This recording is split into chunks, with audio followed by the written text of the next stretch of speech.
देखिए, कांग्रेस पार्टी में ये संविधान उठा करके हाथ में ले चलने का रिवाज पिछले कुछ अरसे से चला हुआ है लोकसभा के चुनाव से। लेकिन जिस संविधान की कॉपी लेकर के वो हाथ में लेकर के चले, परिणाम उनके पक्ष में उसके बावजूद भी नहीं गया और संविधान खतरे में है। सही मायने में तो बात यह है कि खतरे में तो कांग्रेस पार्टी है और वो जाहिर भी हुआ। लोकसभा का चुनाव का जब परिणाम आया, बिहार का चुनाव का परिणाम आया और राज्यों के भी चुनाव के परिणाम आए, कांग्रेस बुरी तरह से हारी है। और आज डिप्टी चीफ मिनिस्टर इतना गंभीर माहौल बनाने की कोशिश कर रहे थे कि संविधान उठा करके ही पूरी कॉपी लेकर के आ गए थे अंदर।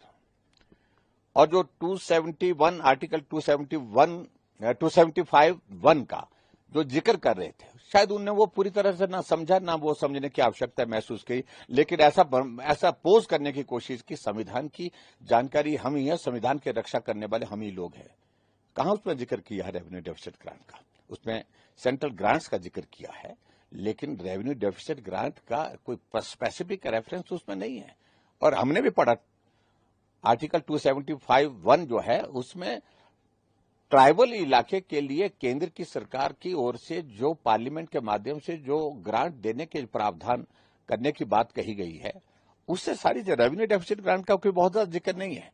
और आर्टिकल 280 का अगर जिक्र हो तो कॉम्पोजिशन ऑफ फाइनेंस कमीशन है, उसमें क्या उसमें कौन अलग सी इस तरह की बात है, इसलिए कोई अर्थ नहीं। लेकिन मैंने पहली बार देखा कि डिप्टी चीफ मिनिस्टर इतने तर्कहीन शब्दों में अपनी बात कह रहे थे।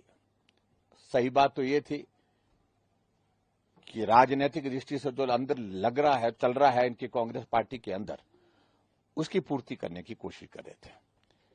यही डिप्टी चीफ मिनिस्टर जब 3 साल का कार्यकाल मंडी में पूरा हुआ था, जैसे मनाने का मंच था, उस मंच पर उन्होंने सुक्खू जी को, मुख्यमंत्री को सीधा कहा कि ऐसे नहीं चलेगा सुक्खू जी, रात के अंधेरे में निपटाएंगे। सारी बातें, बहुत सारी चीजें कही थी उन्होंने।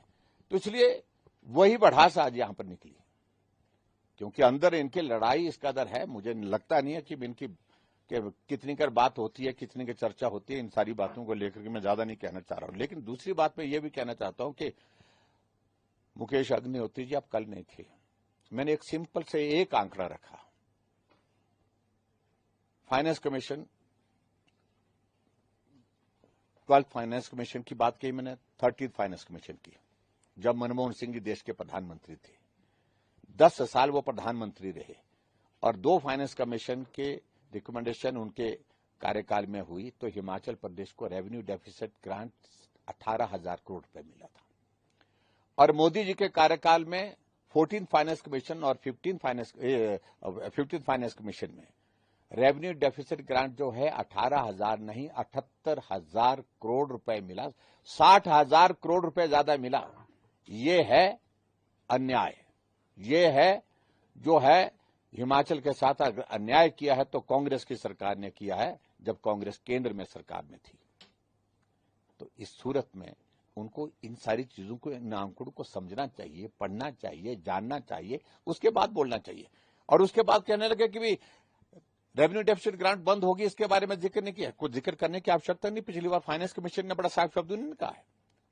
यही पीटर हॉफ में जब प्रेजेंटेशन हुई तो उन्होंने कहा कि रेवेन्यू डेफिसिट ग्रांट जो है ये अधिकार के रूप में नहीं है, और ये आदत बन चुकी है। इस आदत को सुधारने के लिए हमको कदम उठाना पड़ेगा केंद्र से, और इसलिए रेवेन्यू डेफिसिट ग्रांट को टेपर डाउन किया गया था। इसका इंडिकेशन बड़ा स्पष्ट साफ शब्दों में एक ही था कि आने वाले समय में आपको रेवेन्यू डेफिसिट ग्रांट नहीं मिलेगी।